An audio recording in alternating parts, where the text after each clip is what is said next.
Welcome to Upswing Poker Level Up, the show that teaches you not only when to hold 'em, but when to fold 'em. I'm Mike Brady, and Scottish poker pro Gary Blackwood is here to help you make winning adjustments based on the rake in your games.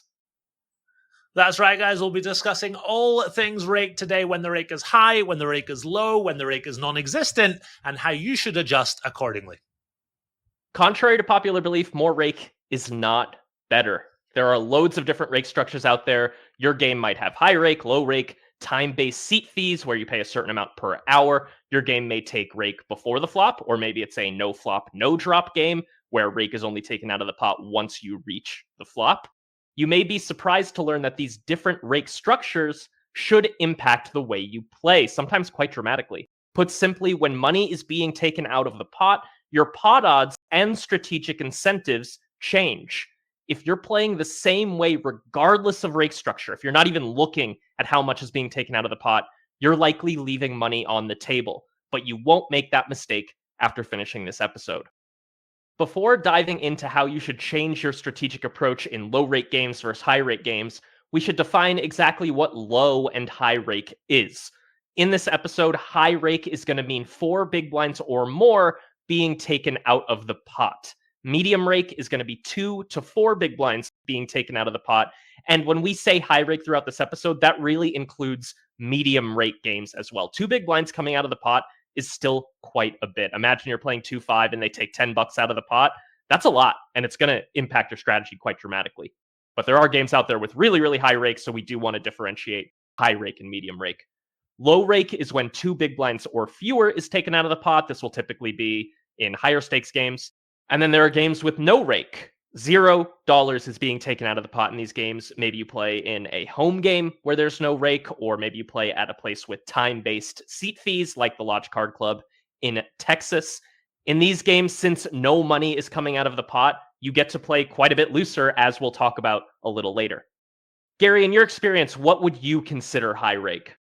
Yeah, so it really kind of depends on which part of the world you're playing in. Poker games in Europe, for example, here in the UK, it's not ideal at 2-5 and 5-10. They take out approximately £12 per hand, sometimes as much as, 13 or £14 per hand. But some places in Europe, they take as high as €26 in a 5-10 game, which is astronomically high rake. Obviously, we have plenty of listeners from the USA, and there are, of course, some places where the rake is a little higher than others, but overall, it's really quite reasonable across the board in America.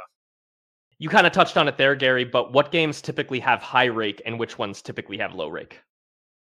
It kind of sucks for lower stakes grinders because the lower you play, the higher the rake is. Obviously, you pay less in actual dollar amounts, but the percentage of the pot that's being taken away from you is higher. 50NL and below online, 1-2 and 1-3 in the casinos.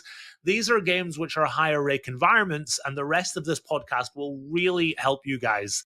The higher you play, the better the rake is, both live and online.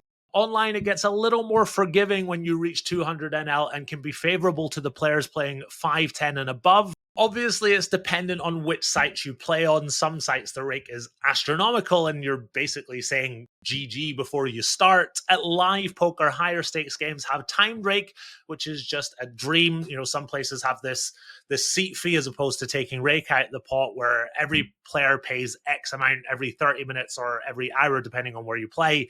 And that is going to drastically alter your strategy in the other direction, which of course we'll get to in due course.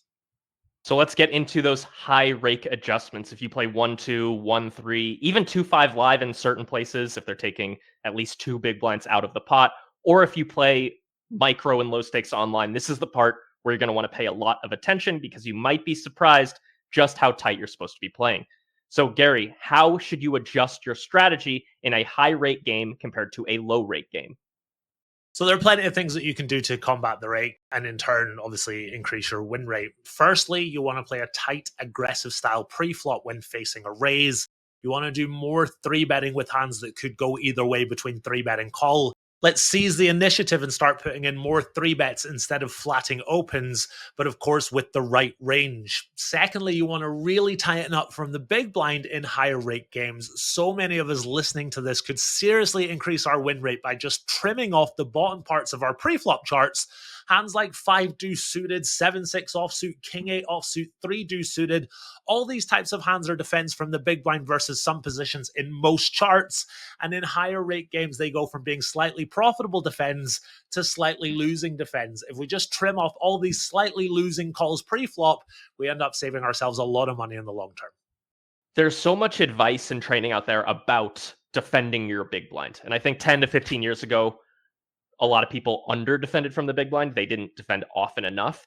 But then the advice started getting out there about how wide you get to defend in certain scenarios, especially in like tournaments with an ante where you get to defend really, really wide, that there starts to be a general shift where everyone is hearing, oh, you're supposed to defend your big blind. But that really doesn't tell the full story. That's kind of advice taken out of context. How wide you should defend your big blind depends on a lot of things. It depends on the raise size you're facing. It depends on the range that you're likely up against, whether your opponent is raising with a tight range or a loose range or somewhere in the middle. And it also depends on the rake. If the rake is very high, you don't get to defend as often, as Gary just said. I also think, kind of a side note, there might be a little bit of an ego element to it. People think of it as my big blind, and then they don't want to surrender my big blind. But putting that to the side, it's really important to consider the specifics of your game. And a lot of games are different, so you have to do some thinking ahead of time to be prepared for when you're actually facing a raise in game and you're in the big blind.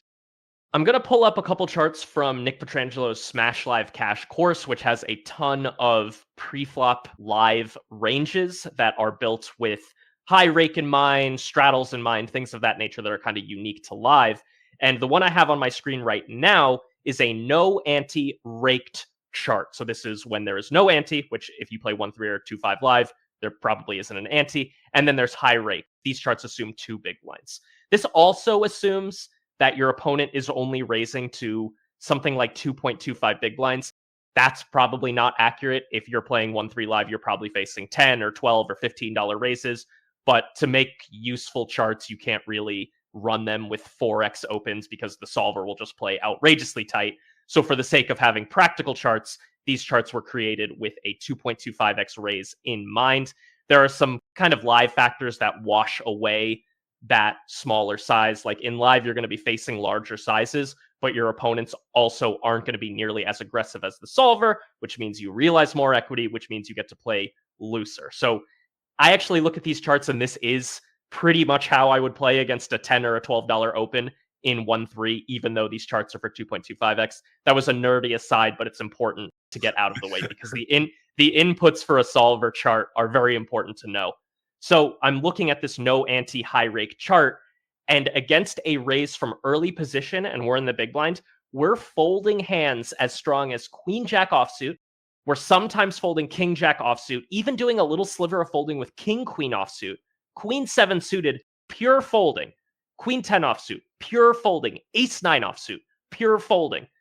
King 2 suited is mostly folding. Insanely tight, way tighter than your intuition would probably lead you to play. I think a lot of people will think, oh, Queen 7 suited, easily worth a defend in the big blind. Apparently not, at least against the solver in these parameters. Maybe if your opponent's very weak, you can call. If they're raising from later position, you can call. But for the sake of comparison, we're folding all of these hands. Now, if I go over and look at a no rake chart, so there's no rake being taken out of the pot, maybe it's a time rake game, maybe it's a home game, whatever, the chart gets so much looser. Those hands that I said were folding every time before, Queen Jack offsuit, Queen 10 offsuit, Queen 7 suited, all those hands are calling every time now. We're calling King 2 suited every time, Queen 5 suited is getting in there sometimes, Jack 5 suited is getting in there sometimes, and then even some pretty offsuit junky connectors. 5-4 offsuit, 6-5 offsuit, 7-6 offsuit. Those hands are getting in there a sliver of the time when there's no rake. The same goes for Gary's first adjustment, how he talked about you're going to want to play more tight, aggressive against raises. I'm pulling up charts again, 100 big blinds. We're on the button facing a hijack open with rake. We're not really doing much calling at all. The hands that call are some medium pocket pairs. We're doing some calling with like the best suited broadways, ace jack suited, king queen suited, etc. But it's mostly 3-betting. 9.2% 3-bet, 4.3% call. So when we're continuing on the button against a hijack raise with high rake, we're 3-betting the vast majority of the time and very rarely calling.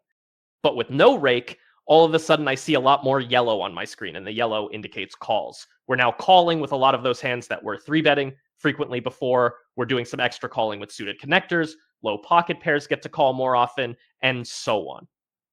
Yeah, I completely agree with everything Mike has just said. And for those of us that are watching on YouTube and can see this chart on their screen right now, ask yourself, if I'm on the button, I'm playing 1-3 or 2-5 and the hijack opens, how does my range compare to this? Am I pure folding 8-7 suited, 9-8 suited, Jack-9 suited, King-Jack offsuit? The list goes on. So this is a really great example. I've said this quite a few times already today, but the high rake environment, if we just adjust accordingly, our win rate drastically increases. So I encourage you to look at this chart and sort of think about your own strategy in this spot. If the hijack opens and you're on the button, how does your own range compare? And it goes without saying that everyone watching this is just a little too loose. And it's really important that we do make these adjustments. So an absolutely fantastic visual on our screens right now. And I encourage you to just kind of compare your own range to this and see just how differently you should be playing right now. I will throw in one caveat. We do love our caveats here on the Level Up podcast because poker is a complicated game with a lot of variables. If you're playing a very soft 1-3 game, you can do a little more calling for a couple reasons. Number one, you're not going to get squeezed as often as the solver assumes you are when it generated these charts. So, for example, when the solver generated these charts, it's assuming that the big blind and small blind are also solvers who are going to play super aggressive against the raise and the call. Your 1-3 opponents live might not even be squeezing pocket jacks, right? They could be very tight, or they might not even be squeezing ace queen every time, and they might never be squeezing with a bluff. So that's going to allow you to call a little bit more often. And then one other thing, maybe the player who raised is a very weak player who you think is going to kind of give you extra money post up. Their player that you think is worth targeting, then you do get to call more often. So there are some live specific factors that, if they are the case in your games, if the blinds are very weak players, if the player who raised is a very weak player, you do get to do a little bit more calling and more 3-betting for that matter as well. But I hope this comparison has at least convinced you to lean more towards 3-betting as a default. And then once you have that reliable information, you could throw in some more calls. But just make sure you have that reliable information first. And, if you're the guy who was always calling King-Jack offsuit on the button against a raise in a high rate game, maybe give that a second think. Maybe consider 3-betting it or just even folding it, because that's not really the type of hand we want to be calling on the button at a high frequency, at least without a ironclad read that it's the right way to go. All right, Gary, that was a long aside for your second adjustment, but I know you have one more. What is your third adjustment to make in high rate games? Yeah, so let's continue talking about defending from the big blind, but let's add in, when there's a raise and a call, so we're going to be going multi-way to the flop. Let's forget about rake for now. If we're playing in a reasonable rake environment, most people are still defending too wide in the scenario from the big blind multi-way in general. And then you factor in the higher rake on top of that, then people are just bleeding money from the big blind under the guise of being priced in. Say middle position opens, the button calls, hands like Queen 10 offsuit, Ace 10 offsuit, Queen 5, Jack 7 suited. These hands in theory are not pure calls in more forgiving rake environments. Some of them are mixing calls, some of them are actually pure folds. Then you factor in the high rake environment on top of that. Guys and girls, tighten up from the big blind multi-way. You're not priced in. You are really hurting your win rate by calling too wide. The key that I always think about in these scenarios, pretty much any pre-flop calling scenario, in the tournaments out of the small blind, you get to do a little bit of calling. So I think about this in that situation, but most often it's when I'm defending from the big blind multi-way. I want to avoid sharing cards with my opponent's range. So a hand like Jack 10 offsuit, I actually would much rather have 6-5 offsuit than Jack 10 offsuit in a lot of these scenarios, because when it goes raise call, they're going to have a lot of big jacks and big tens in their range. There's going to be a lot of ace 10, ace jack, pocket jacks, pocket queens, etc. Cards that I don't really want to have Jack 10 when they have those. I don't want to have Jack 10 when they have ace jack. But when I have 5-4 offsuit or 6-5 offsuit, those can potentially, and especially 6-5 suited or 5-3 suited, I'm not then sharing cards with my opponent's ranges. So the boards that I hit are not going to hit them harder. When you have Jack 10 offsuit, you flop top pair on a Jack high board, there's a fair chance that you're outkicked by a hand like ace jack or something like that, or, even an overpair. But when you have 5-3 suited and you flop two pair, or you flop a straight draw, or even a 5 on, 5-3 suited on, say, 5-4 deuce, you're the one who really smacked that board. It's very unlikely that one of the other players has connected with that. And that's what you'd prefer to happen in a multi-way pot. You don't want to be sharing cards with those other players. I'm going to throw in a caveat again. This is very similar to the caveat we had a moment ago, but you can adjust if your opponents are up to something unusual and you know it. In some games, I've seen players call on the button against a raise with 8-7 offsuit and 4-3 suited and 10-4 suited. If that's the player who called on the button, some of this advice obviously goes out the window. I'm not going to fold queen 5 suited or ace 10 offsuit when the guy on the button has almost any two cards. I want to play a pot against him. But if you're playing against thinking players who are playing somewhat reasonably and aren't just flicking in the call with whatever hand, aren't flicking in the raise with whatever hand, then you have to follow this advice to a T and play very tight, especially with these non-multi-way friendly hands, like these offsuit high card hands and some of these suited hands that have like a high card and a low card. Some card rooms forego rake altogether and instead charge an hourly seat fee, like we've mentioned earlier. Gary, how do you adjust your strategy when no rake is taken out of the pot? So everything that goes in there is staying in there, and the winner of the pot is getting it all. These are the best games to play in, and our strategy changes drastically now. We get to play way looser, way more pre-flop calls, defend much wider from the big blind. Our VPIP goes up a lot in a game like this, which is, of course, a much more enjoyable experience. Everything I've said in this episode so far about countering the rake, that kind of goes out the window, and we play many more hands. Obviously, we're not playing bad hands. We're not playing too loose and defending, 7-3 offsuit from the big blind. But we get to play much wider ranges overall, as we saw in Mike's chart comparison earlier in the episode, and it's because there's no money being taken out the pot. Everything that's in there, you win, and it means you get to play much wider as a result. If you want to do some kind of homework to understand this even better, and I'm sorry to remind everyone of school by saying the word homework, I encourage you to do some simple pen and paper math or use the calculator on your phone or whatever. Go ahead and test how different your pot odds look, your price to call looks when you are in a game with rake and with no rake. For example, if you're playing 1-3 and the player on the button raises to $12 and you're in the big blind, you have to call 9 more to play for a $25 pot. That means you need about 36% equity to call. 9 divided by 25 is 36%. But that would be in a game with no rake being taken out of the pot. What I would encourage you to do then is run it for if they take $3 out of the pot instantly when you see the flop, which is going to be the case in a lot of rooms. Sometimes it's going to be even more than that. Now, all of a sudden, you're calling that 9 to play for a $22 pot, and now you need just under 41% equity. So you went from needing 36% equity to profitably call to 41% equity to profitably call. That's going to make a pretty big difference. And you can also toy around with some ranging software like Poker Equilab. That's a really good free one out there. And you could see what hands have 41 or 36% equity against a button raising range. And you could really toy around with it and start to get a feel for how you should actually be playing and how big of a difference the rake in your game or the rake in a game that you plan on playing really makes. I found that there's really no substitute for this type of work. Even if you just spend 30 quick minutes doing it, it's going to give you really, really good insight on how this works at sort of a mechanical, functional, technical level. We've got one more important live specific thing to go over, but we were just talking about no rake games, and you want to know what other game has no rake taken out of the pot?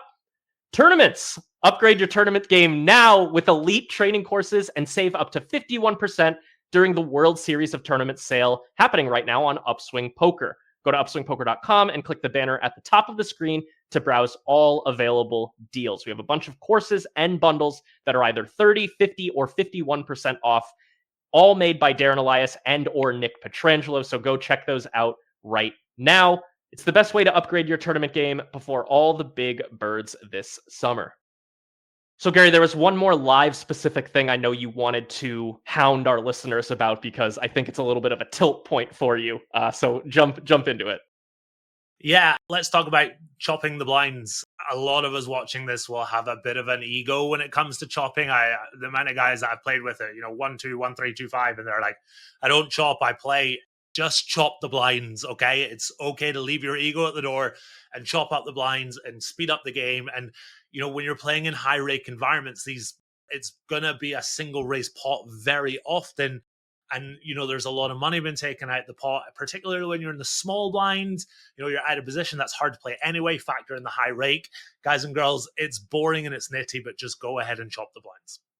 The one exception there would be maybe you get to a shorthanded game and there's a reduced rake, which, by the way, if you don't know about reduced rake, you might want to ask your local poker room, because sometimes they will reduce the rake for you if you get down to 5 or 4 or 3-handed. So make sure you're aware of that, because oftentimes you have to actually request it for them to start taking less rake.